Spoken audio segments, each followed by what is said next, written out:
Proposition 743. This one is named rearrangement of series because it's the main result. So it is just like the previous proposition, proposition 741, but there is a difference.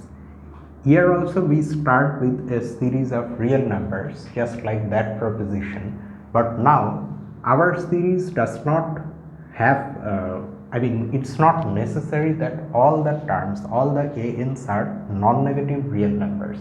That is not necessary now.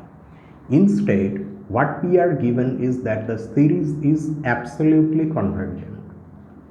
It is a series of real numbers, of course, but the terms are not necessarily non-negative, but instead of that we have absolute convergence. And like before, we are given a bijection on the set of natural numbers. Then if we consider this rearrangement of the series, then this will also be absolutely convergent and will have the same sum as the original series. So the conclusion is like the previous proposition, but the hypothesis is different. So let us now see the proof. And this proof is given as optional.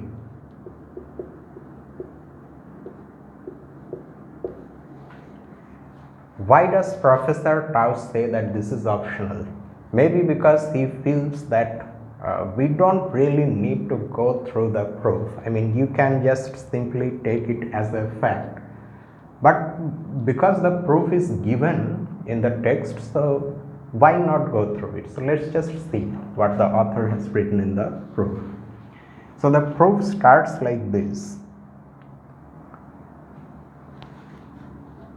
We apply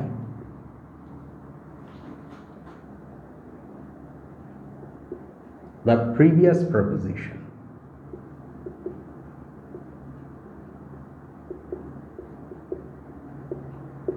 That is proposition 741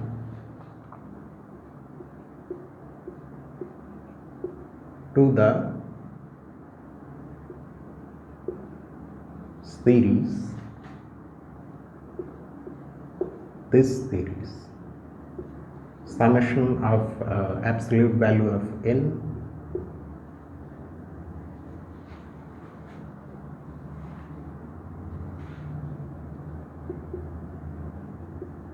which is a convergent series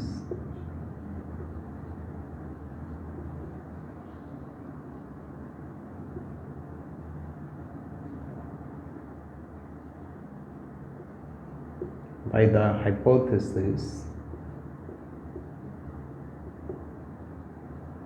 which is a convergent series of non-negative real numbers.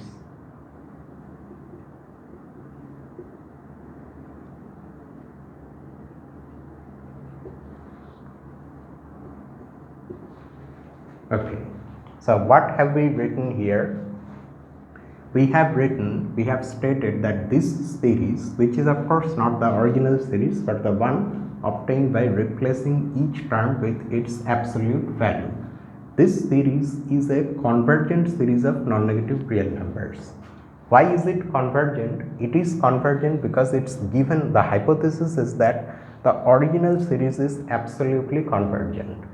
That just simply means that this series is convergent.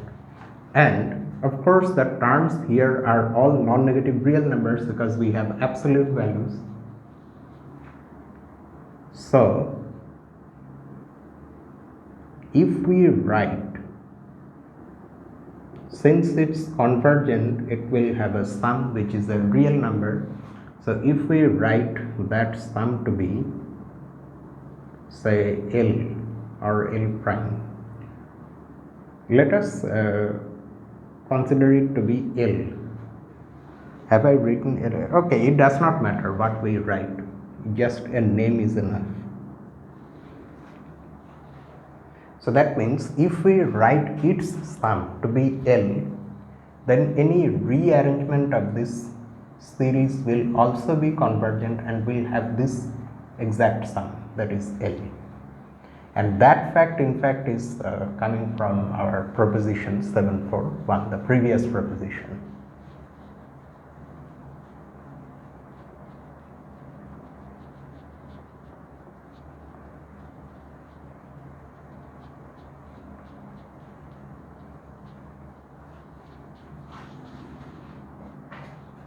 So if we write L to be the sum of this series,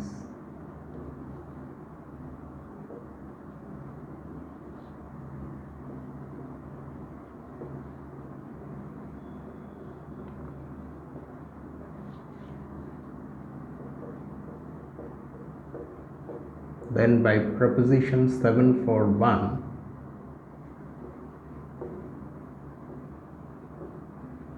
the series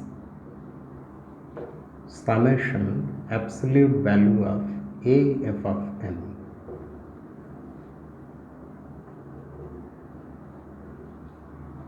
also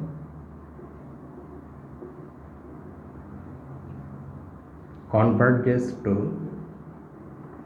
L. Note that because our f is a bijection on the set of natural numbers, which is the set on which the indices are varying. So by proposition 741, if we rearrange this series using that bijection, then it will look like this. So that again is convergent and it has the same sum as the original. Original means now this is our original series, not the actual original. Okay, so now what does this achieve? Now what can we conclude from this? So note that this just means what? This means that this series is absolutely convergent, because if you form this series by taking the absolute values of these terms, then we have just now concluded that this series is convergent. So by definition, this series is absolutely convergent. Hence,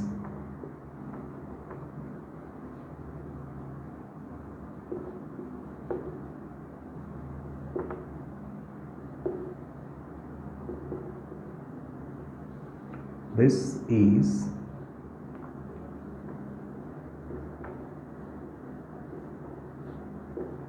absolutely convergent.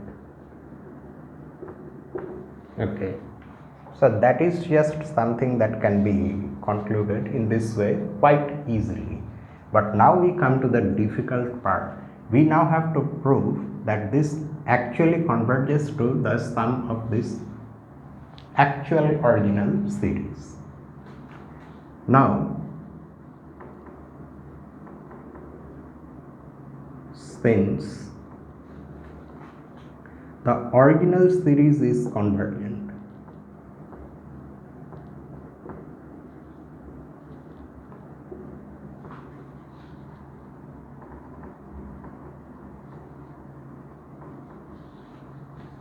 okay, everything has to be understood carefully. What is our hypothesis?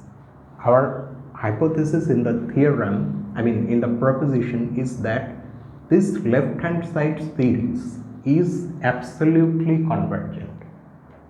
That does not simply mean that the series is convergent. That actually means, the meaning of that statement is that this series is convergent. However, we saw earlier that when that happens, then this is also convergent. If a series is absolutely convergent, then it is also convergent, or in other words, conditionally convergent.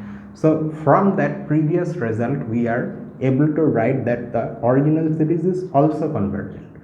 Note one difference, however, is that the sum of this series and the sum of this series, which we are writing as L, they may not be the same. Okay, they may be different. So now we are going to call that sum by some name. Now since this is convergent, there exists a real number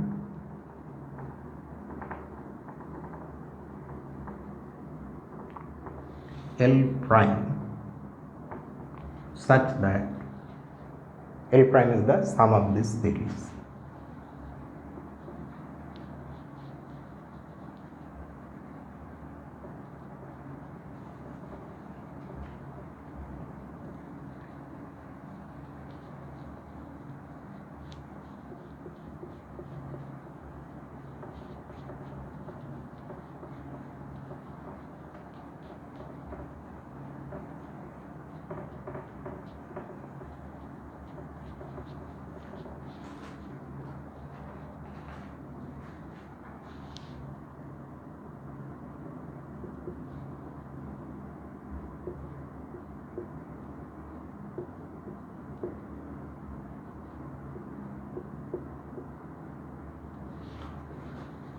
Okay, now our aim is to show that this also converges to L prime.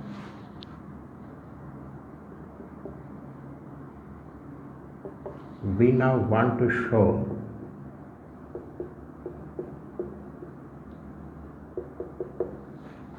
this.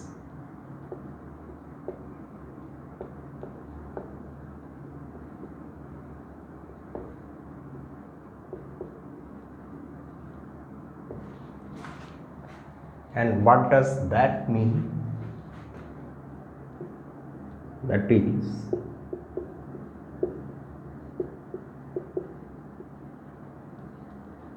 for any positive real number epsilon, we seek an integer m, a non-negative, that means a rational number. Sorry, what the hell am I saying? A natural number m, we seek an integer m greater than or equal to 0 such that the partial sums of this series are epsilon close to L prime, starting from some stage, which if you express that thing mathematically, it will just mean this: a f of m minus L prime, where m varies from 0 to m prime. This is m prime is some natural number less than or equal to L for all natural numbers m prime greater than or equal to m. Okay, so if we are able to show this, then the proof is over. Fine. Now we argue for that. Okay, fine. Now our starting point is again the convergence of the original series. Now because this series is convergent, you recall there was a criterion in the beginning of this chapter itself that says that when we have a convergent series, then a condition is satisfied which involves epsilon and n varying from p to q, if you can recall that. So that now we are going to now use that. So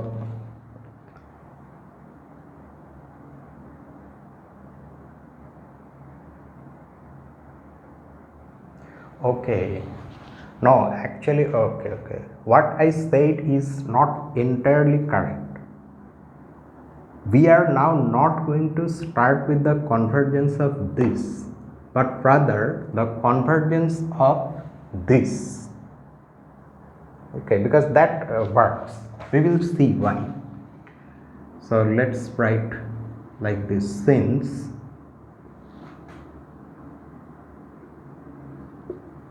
I hope what I have here is the correct one. We will see. If we make a mistake, we can hopefully rectify it here itself. Since this series is convergent,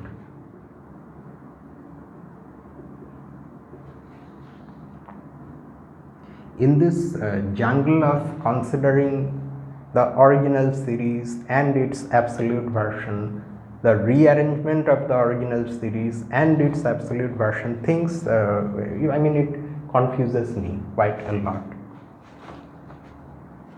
Since this is convergent for every epsilon greater than 0, there exists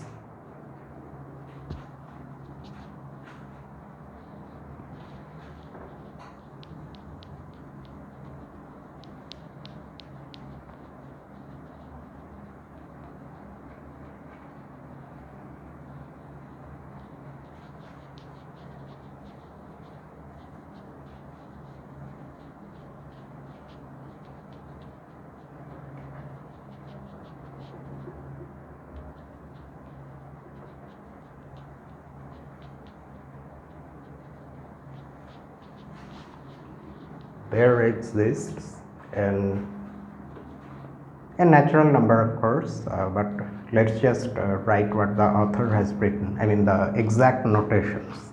N1, he is calling it N1. There exists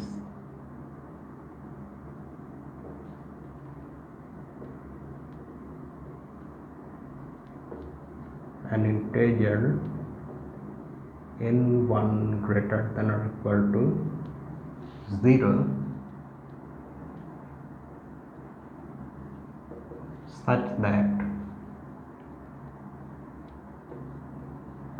summation of the absolute value of an, where n varies from p to q, is less than or equal to epsilon divided by 2 for all integers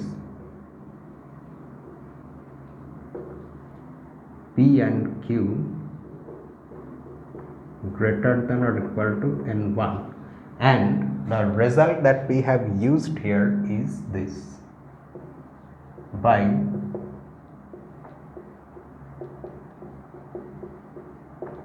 propositions 7 to 5.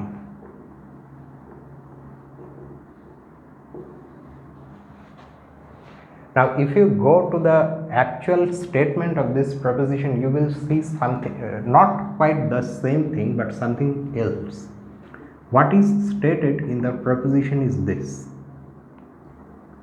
say you have a series of, to distinguish it from the present situation, say you have a series summation Bn of real numbers. Then the proposition says that this series is convergent if and only if for every epsilon greater than 0 there exists a natural number n such that these finite series n varies from p to q have their sizes all less than or equal to epsilon for all p and q greater than or equal to n, and this is a necessary and sufficient condition for convergence. Okay, we are using only one half of this double implication. We are using this, that is our summation an is actually that's not summation an, summation absolute value of an is convergent. So in place of bn now you have mod an. Then for epsilon greater than 0 we now have n1 for which this happens. Now we don't see this absolute value outside of this, but is that a mistake? No, that is not a mistake, because you see in this finite series the terms that are involved are all non-negative because they are absolute values. So the absolute value that you would actually have to take, I mean within that you will have this finite series, that can be removed because these things are actually, due to the nature of these things, are all non-negative real numbers. So the absolute value is equal to the real number itself. Okay, so that's how we have this thing. Fine.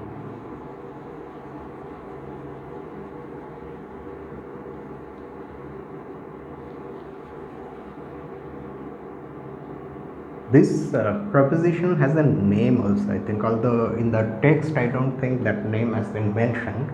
It's called Cauchy's criterion for convergence of infinite series. Yeah, now we are okay. Having seen this thing and its convergence, now we go to the convergence of the actual thing. Now we write like this. Now, since summation an converges to L prime. That's what it means when we write an equation like this. Its partial sums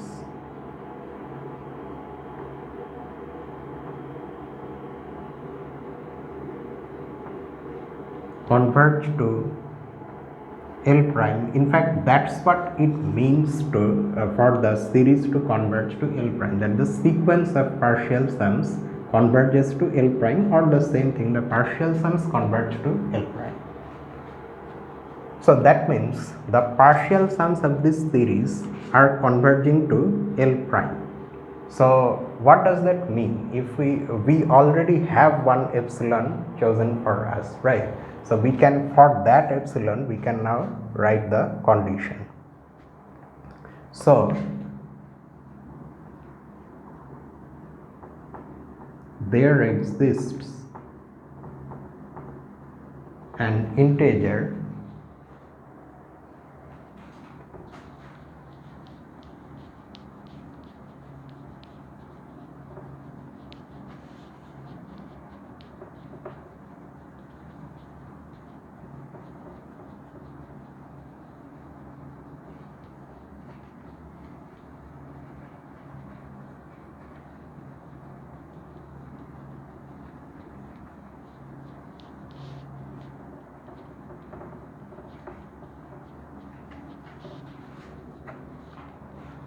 So there exists an integer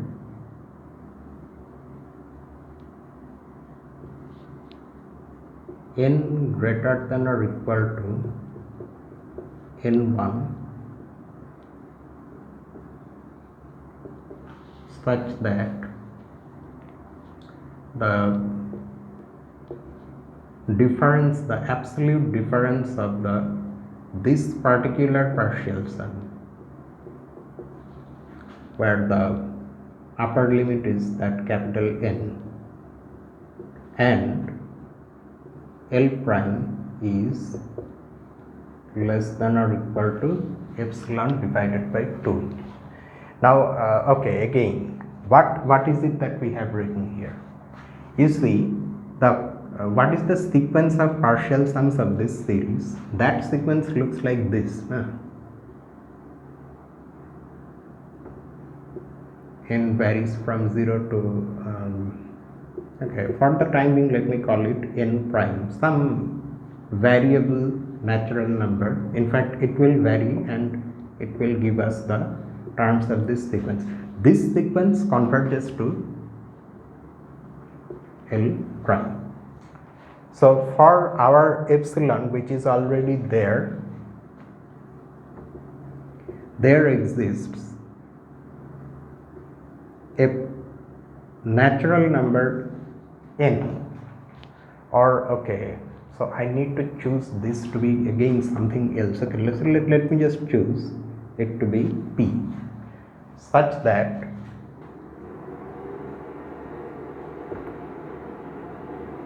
this difference, say q minus L prime, is less than or equal to, I can, in place of epsilon, I can conveniently choose epsilon by 2, because that is also another choice for epsilon. For all integers q greater than or equal to p. That's what it means for this sequence to converge to L prime. Now, how are we getting this from this? Right. One question is, okay, so there is one P, fine. Now, if this statement is these inequalities are true for all integers q greater than or equal to P, then in particular these same inequalities would also be true for all integers q greater than or equal to maximum of P and n1. Because if we consider these things, then maybe we are not considering the first few values of q. That is fine, because this, just like P is a stage, this is also a stage. No, starting from this stage onwards, similar inequalities continue to be true. Okay, so that means in place of q you can just now you can consider n.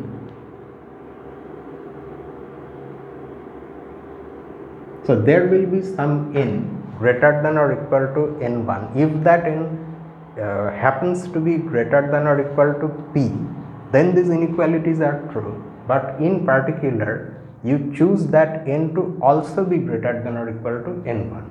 Okay, we need this for now. We will later on we will understand why we need n to be greater than or equal to n1. But the fact that n is greater than or equal to P, if this happens, then n should be greater than or equal to P, implies that these inequalities are true when you have n in place of q, and that's what we have written here.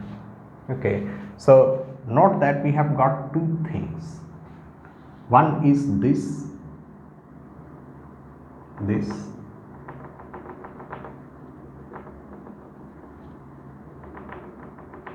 inequality, and the other is this inequality.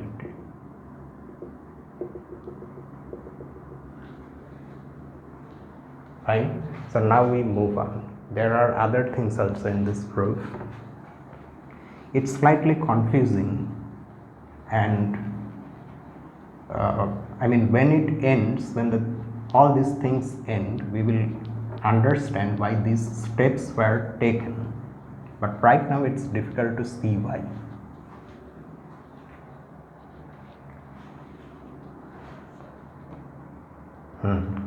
Now again, something else we are going to consider which may be confusing. Now the confusion is not in understanding what we are writing, but in why we are writing these things. Okay, how one figures out what to write next. That of course is difficult to say. Only when the thing is completely written down, we will understand why we need these things. Now the sequence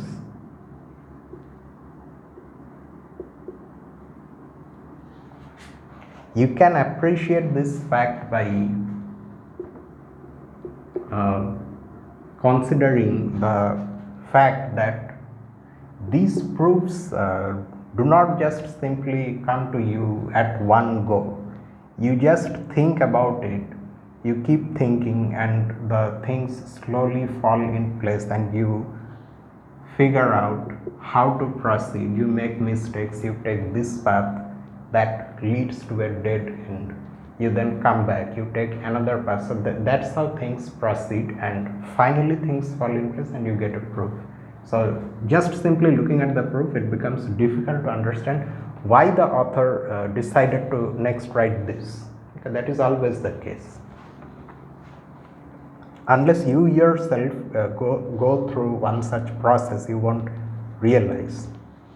Now this sequence, okay, what is this sequence?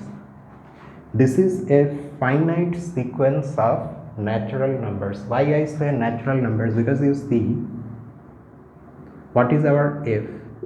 Our f is a bijection on the set of natural numbers. So f inverse exists, and that f inverse we are applying on n, where n varies from 0 through n.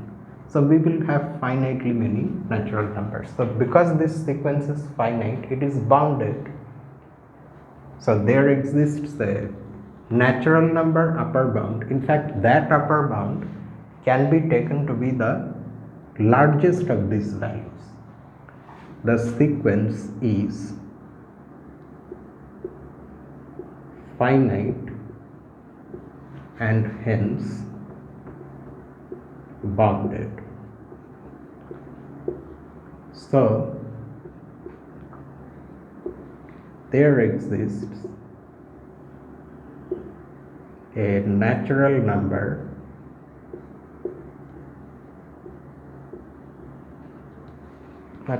what? M, I think. Yes. M such that all these inverse images are less than or equal to M.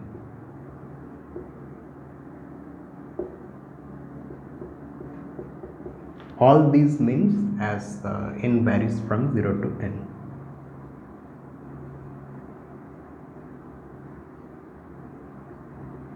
For all n less than or equal to n. Because in our discussion throughout this proof and elsewhere also, these indices are understood. I mean, they are starting from whatever integers they are starting from. So in this case, n is starting from 0, so you should not interpret this as meaning that n is any integer less than or equal to n. No, n is a natural number less than or equal to n. So we are not writing explicitly 0 less than or equal to n, that is understood. Okay, so hence now a consequence of this thing is this, which probably I won't be able to write fully here itself, but let me just simply write like this. A consequence of this fact is this in set inclusion. The set of all natural numbers less than or equal to n now becomes a subset of this next set. We have these things, okay, we will have occasions to use them. Let's just see them once more before we wrap this up. All these types of sums where n varies from p to q have their sizes less than or equal to epsilon by 2 for all integers p and q greater than or equal to n1, and this of course is there.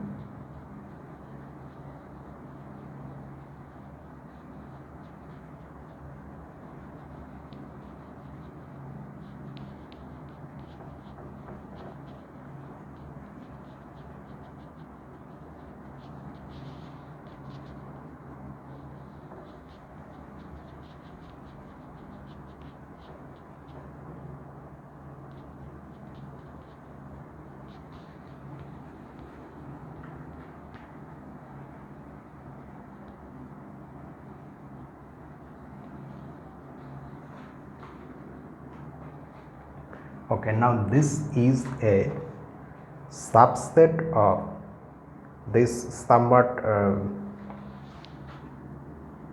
confusing looking set, because the function is there, no, function is involved, so it may be confusing at first sight, such that m is less than or equal to m prime. But how is it that these inequalities imply this set inclusion? For that we can just verify. Say we take one n in this set.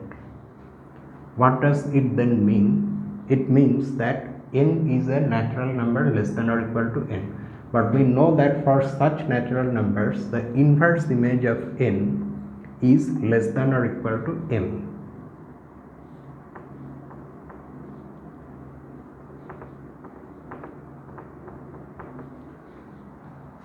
Okay.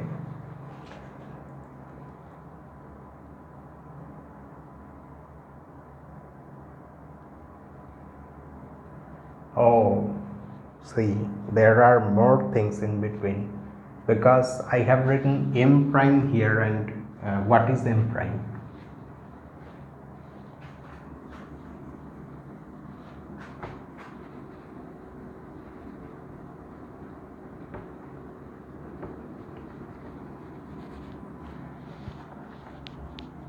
The proof is a little, what can I say, disjointed, in the sense that the steps are not very, how can I express it? It's not like you have got one thing and then naturally the next step is following. It's not like that. Disjointed in the sense we are just out of nowhere we are bringing things and then we are doing something. Still we don't know why we are doing these things. That's why it's difficult to remember also. Okay, so we have got this. In particular,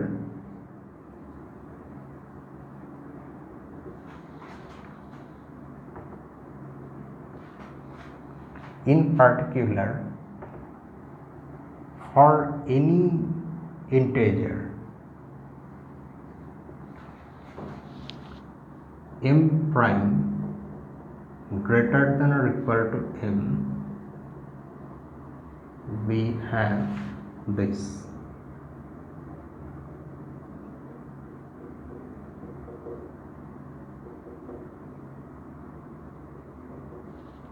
Less than or equal to n, a subset of this set.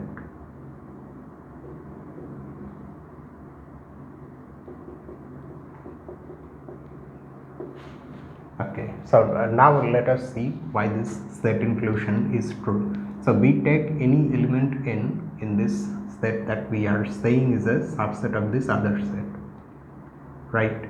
Then by these inequalities, its inverse image under f, or the same thing, its image under f inverse, because f inverse is also a function in this case, is less than or equal to m, and so it is also less than or equal to m prime. Now let us call this inverse image m. Let's give it a name, small m,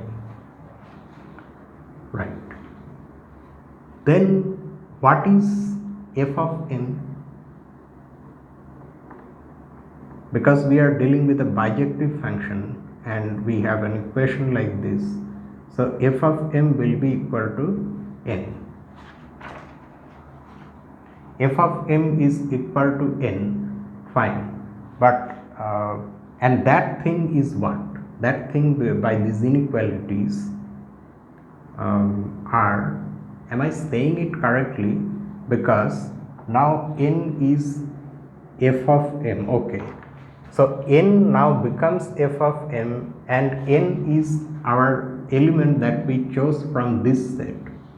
And what is f of m? F of m, of course it looks like f of m, where m is a natural number which is less than or equal to m prime, and that's why this set is a subset of this set. Okay, now we understand why it is a subset.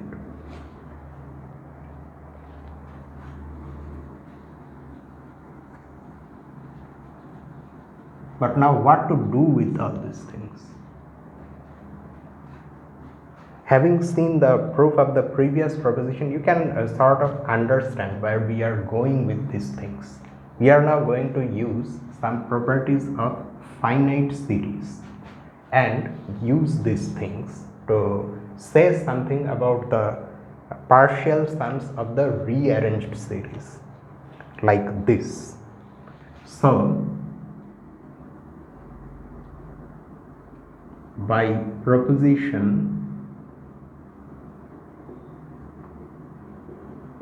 and now we are going to refer to this proposition from the first section of this chapter, and this of course is that one which has properties of finite series, where there are many subdivisions, many parts.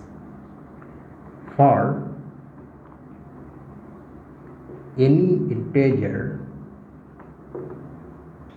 m prime greater than or equal to m, these things are true. You consider the partial sum of this rearranged series summation a f of m, where m varies from 0 to m prime. Now, using one of the parts of this proposition, this series equals this sum over finite set a n, where n belongs to this set f of m such that m is a natural number and m is less than or equal to m. Do you see how?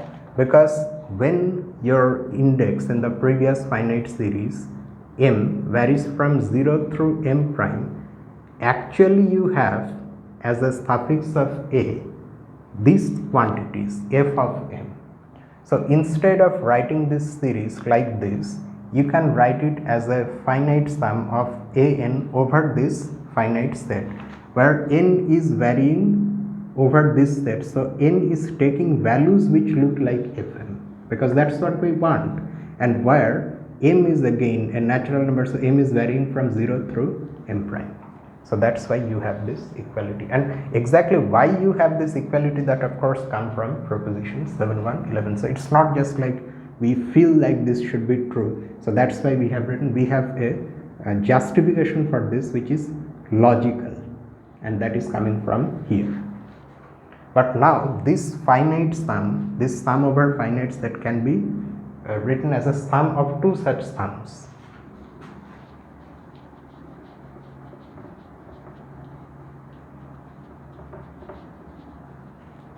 And that also will come from one of the parts of this proposition 7, 1, 11.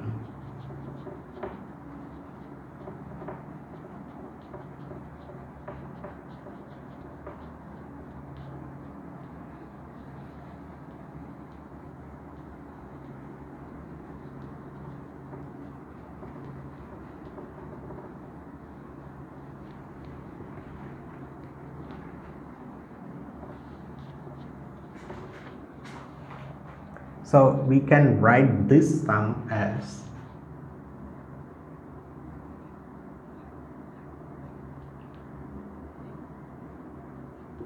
this finite series a n, where n varies from 0 to n, plus another sum where n varies over x,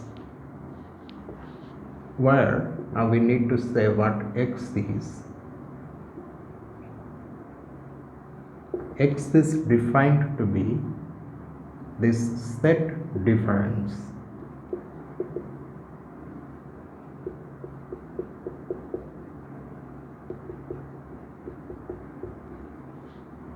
minus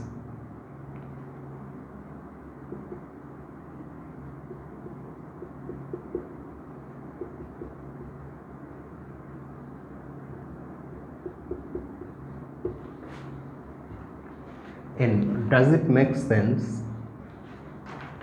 Let us see. So what we have written after this in this step is that this sum is equal to this series, this finite series, plus this sum, where x is this difference. And this is where in writing this next step, this is where we have used the fact that this is a subset of this. So actually what we have done here is that we have written one sum, I mean this finite series, for this subset, for that portion of this set only, and the rest of the sum we have written here, which you can clearly see what are the elements in this subset, namely the natural numbers starting with 0 and ending with n. So that part of the sum looks like this. plus the rest means if you remove this subset from this superset, then you are getting this set X. In fact, we are calling it X, so the rest of the sum is this. Okay. So that means we have, do you see what we have achieved here? I mean, we understand what we have done, but do you at least see why we have done this? Because this is a partial sum of the rearranged series summation a f of m, whereas this is a partial sum of the original series. So we have been able to link them through this equation. Now moving on. Okay, now this set is finite because there is an upper bound, and we are anyway considering finitely many possibilities for small m. So these images under f, the function f, are also finite in number, and x itself is a subset of this finite set, so x is also a finite set. So we now next make that as our starting point. Since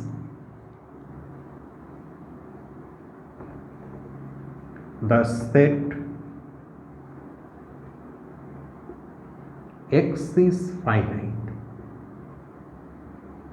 and x is a finite set of, it's not just any set, but it's, after all, its elements are natural numbers, whatever they are. Since the set x is finite, there exists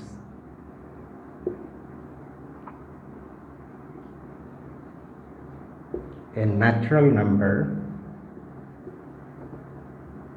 q such that x is less than or equal to q for all x belonging to x. That means q serves as an upper bound for the set x. Then if that is the case, then x itself will be a subset, just like before. X will be a subset of the set of all natural numbers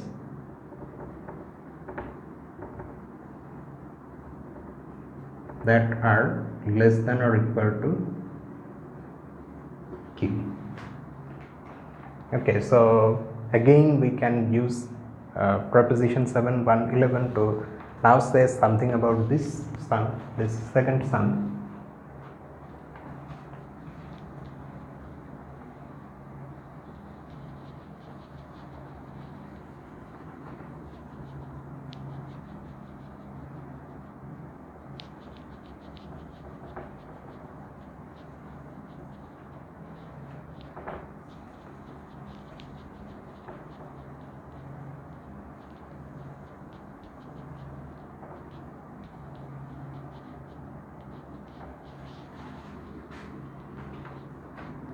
So what are we saying, or what is the author saying?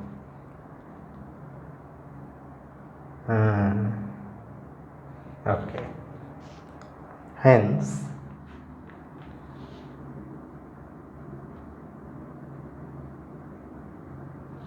if we look at the absolute value of this second sum,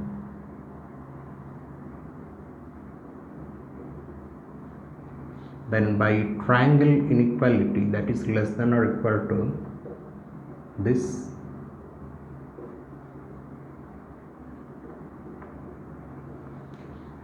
okay. Now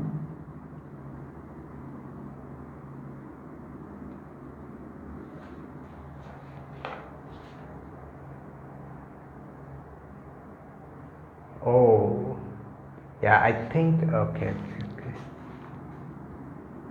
A stronger inclusion than this can be written. In fact, I think that's what the author has written. I have made a mistake here. let me just modify this, okay.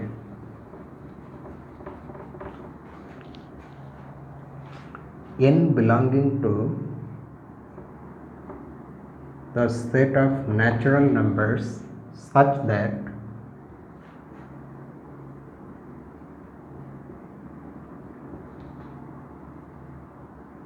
these inequalities are true. Okay, we understand this part, I mean this second inequality here, why it is appearing, because all the elements of x are less than or equal to q. So if we consider a similar inequality here, then things are matching. However, why this thing? Why n plus 1 less than or equal to n? Let us see why. You take any element x belonging to x, where we have, luckily we have x here written for us. Now note that any element in x is not in this set, right? Because we are removing this set. No, this is set difference. So x is a natural number and x is not in this set means what? X cannot be less than or equal to n, that means x has to be strictly greater than n or greater than or equal to n plus 1. So x should be greater than or equal to n plus 1, and because of this simultaneously x is less than or equal to q, sorry, and that is why x belongs to this set. Okay, so I was only considering this one, I forgot about this, but luckily I remember.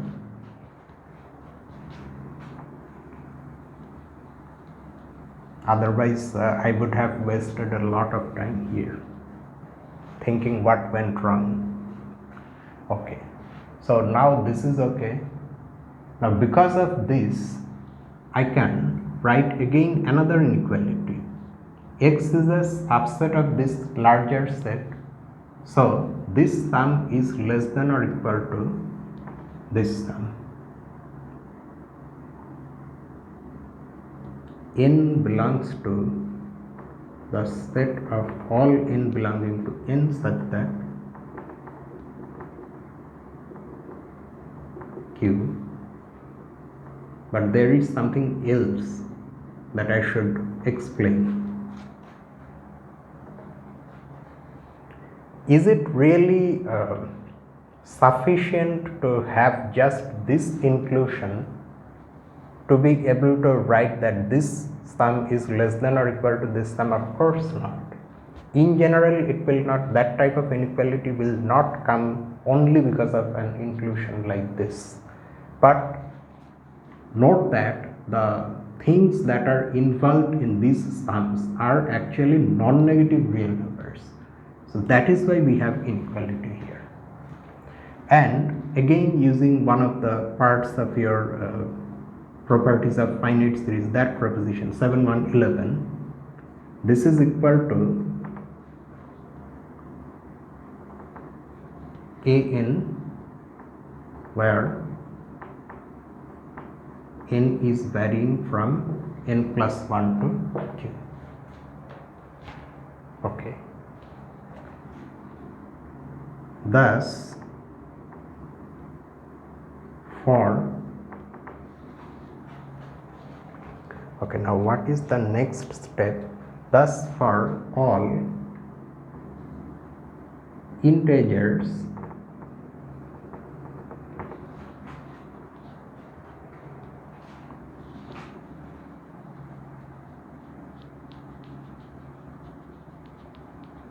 now we are almost there. We are now about to finish the program.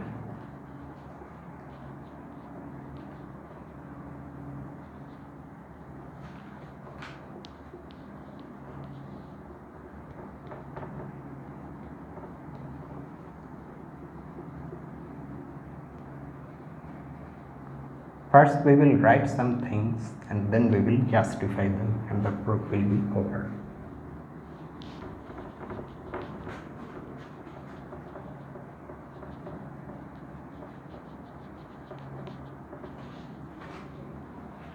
So for all integers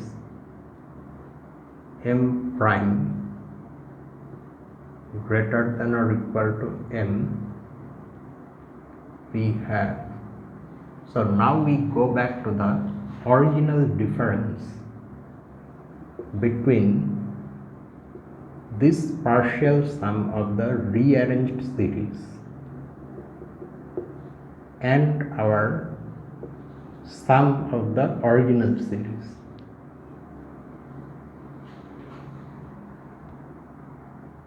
Okay, this is, we have already seen that this is a sum of two things. One of them is this partial sum of the original series. Do I have n here, or it is these notations are so confusing, n plus our that x thing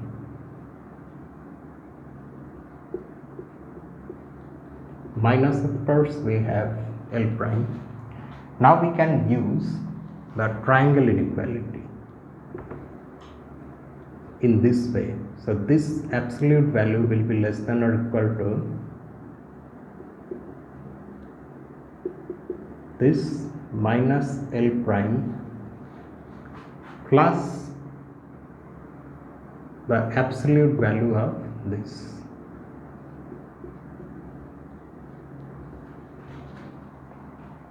Okay, now if you go back to one of our previous calculations, you will see that this thing is less than or equal to epsilon divided by 2. In fact, it is that thing which, I boxed two inequalities, right?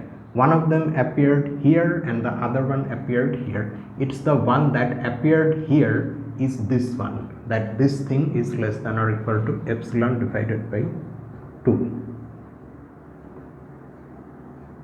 And this, of course, is again another use of triangle inequality, gives us this.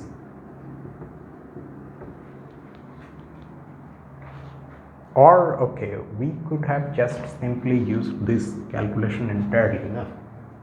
And why even bother writing this when we can write this? In place of this, we can write this possibly larger quantity.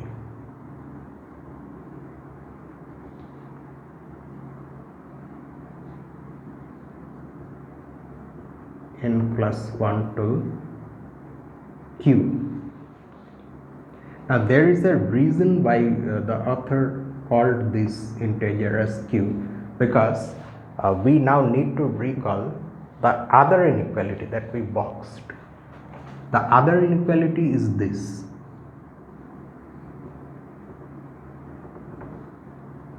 N varies from p to q. This thing is less than or equal to epsilon divided by 2 for all p and q greater than or equal to n1, right? Greater than or equal to n1. Okay, so now of course we want to say that this is also less than or equal to epsilon divided by 2, and that will clearly, you can see, come from here, provided we can take p equal to n plus 1. Can we take? Let's just think about it. If we can take, then the proof is over.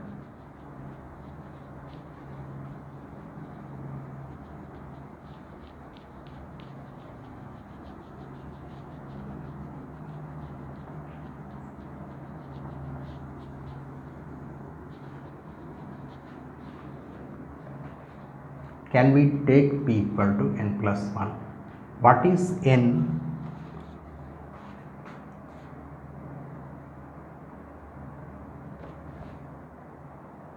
So there, okay, if you recall where n is coming from, n is actually the n that we have here, and n came from the fact that the original series, the absolutely original series where everything started, that converges to L prime, and so its partial sums converge to L prime.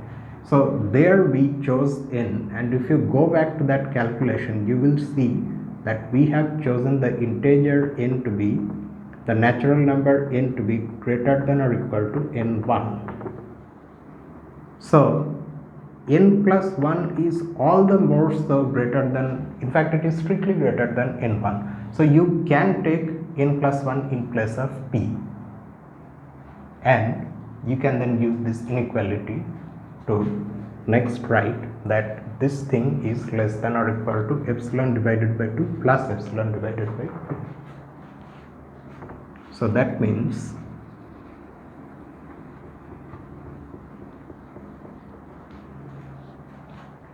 this is less than or equal to this plus this, which of course is equal to epsilon, and this is what we wanted to show. Let us just take a moment to see what we have shown.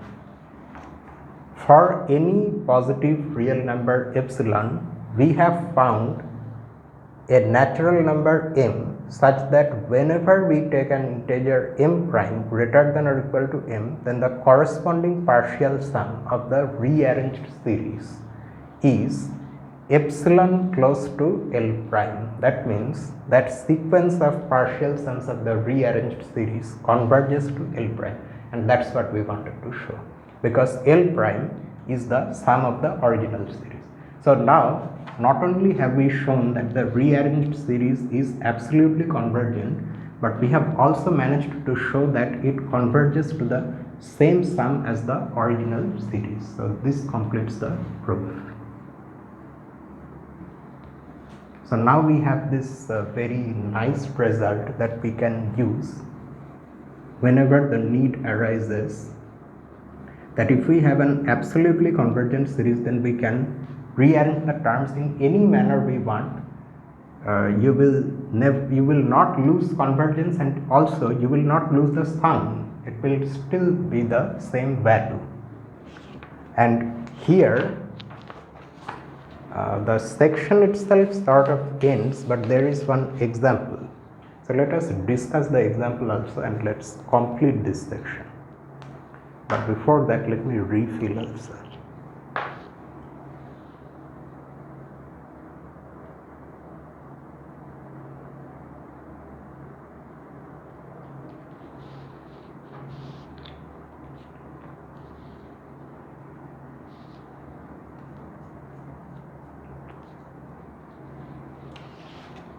So this is example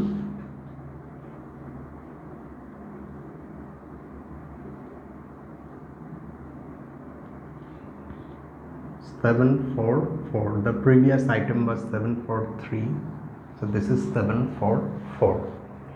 So in this example, what we have this. Yeah, there is no really there is no point of writing these words. Instead, I just tell you what the example says. So what the author has done, I'm forgetting grammar also. What the author did here is he has considered this series.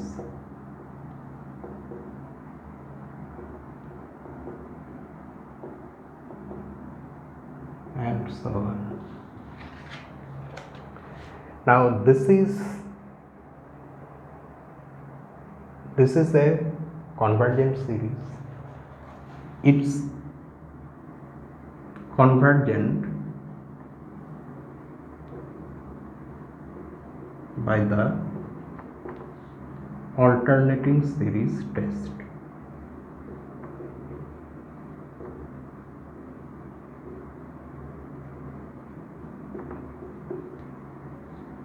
Let us also recall briefly what the alternating series test says. If you recall, it says that if you have a series like this, where an is a sequence of non-negative real numbers, that is decreasing and that is converging to 0, then this series is convergent. Here of course, because of the presence of this nth power of -1, you have alternating signs, and that's why these types of series are called alternating series. So you can see that those same hypotheses are true here. The sequence an in this case is of course the reciprocals of all the positive integers starting with 3. So that is decreasing and that converges to 0. So that's why by the alternating series test this series is convergent. However, it is not absolutely convergent.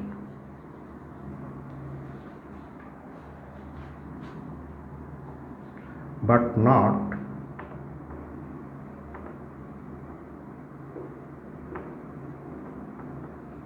absolutely convergent. The author asks why, but we can of course very easily see why. If you take the absolute values of these terms, then you get this series and so on. And this series is not convergent. Why? Because if it were convergent, then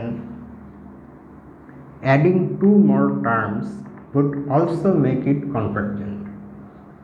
But adding 2 more terms, these 2 terms gives you the harmonic series, which we already know is divergent.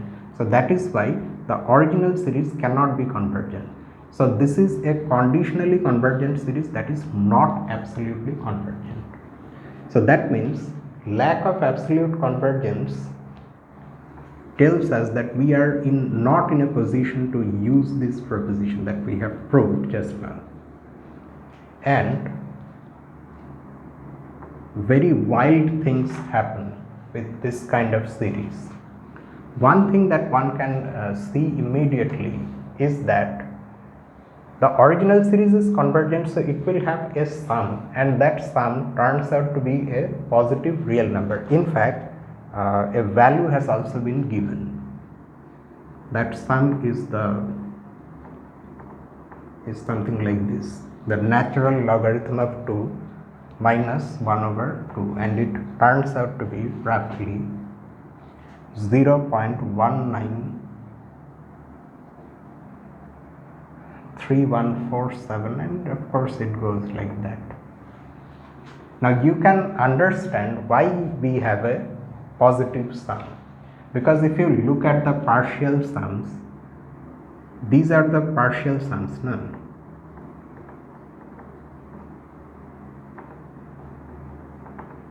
Minus 1 over 4 plus 1 over 5. Let me write one more term.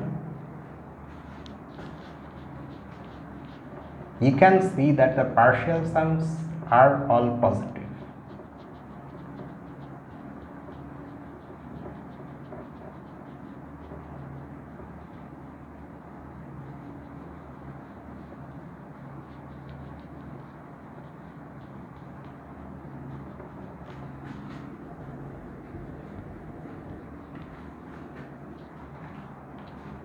One more term if we write, we can write here itself. 1 over 3 minus 1 over 4 plus 1 over 5 minus 1 over 6, and so on.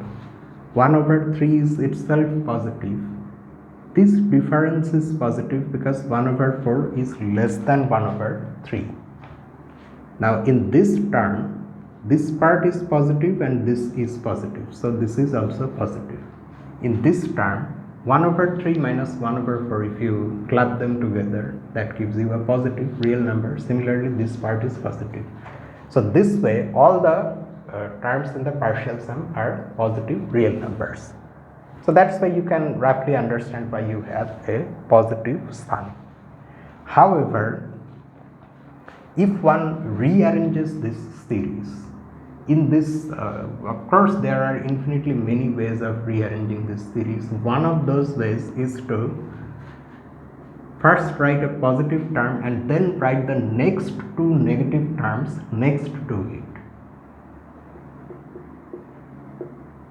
So 1 over 3, then minus 1 over 4, minus 1 over 6, then the next positive, and then the next two negative. If this way one rearranges the terms, then again this rearranged series also becomes convergent, but now it converges to a negative real number, and that value the author mentions is this, which turns out to be minus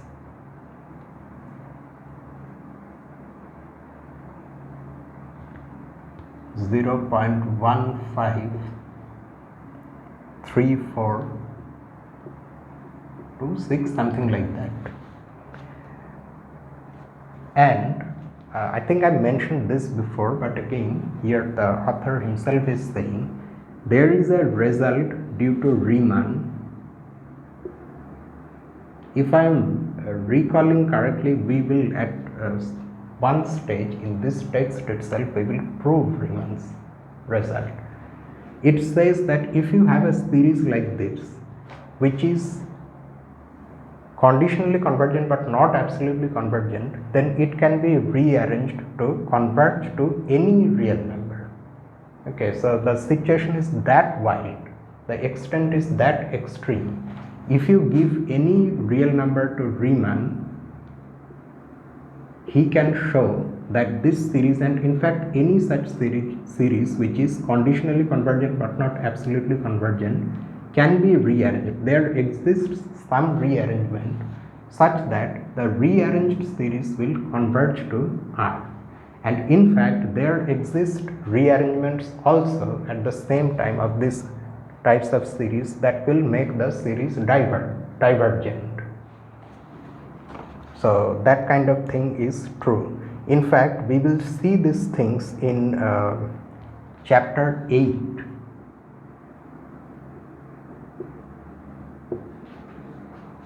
Now this type of techniques where we can rearrange series and change the sum, they are used in theoretical physics, particularly in quantum field theory, where divergent series appear giving rise to some infinite values to make sense, because you cannot really make sense of infinite value if you are thinking of a physical quantity. So to make those infinities disappear, some such rearrangement techniques are there in many places, but particularly in quantum field theory, that part of physics where the fundamental entity from which everything arises, they are not particles but rather they are fields, quantized versions of fields. So in many calculations in that area, this type of series occur, and they have reasons for justifying this type of calculations where a particular rearrangement is made which helps us avoid a divergent sum and have a finite value. But of course, in mathematics, when we deal with this kind of things, and it can go anywhere you want to take it by Riemann's theorem, you have to be careful. Okay, what you are doing. If you have an absolutely convergent series, there is no problem. You can rearrange in any manner you want. Convergence won't change. In fact, absolute convergence itself won't change, and the sum also will not change. But if you have a series like this, then you have to be careful. Okay, so with this section ends, and there is one exercise which we will solve in the next part, that is next Sunday. And that's just it for tonight. If you want to write a comment, you can write in the comment section below, or you can mail me at my usual address. The link will be given in the description.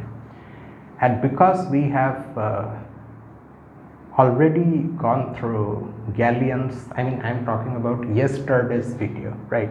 We have already gone through Galilean's group theory exercises once, and then yesterday ring theory.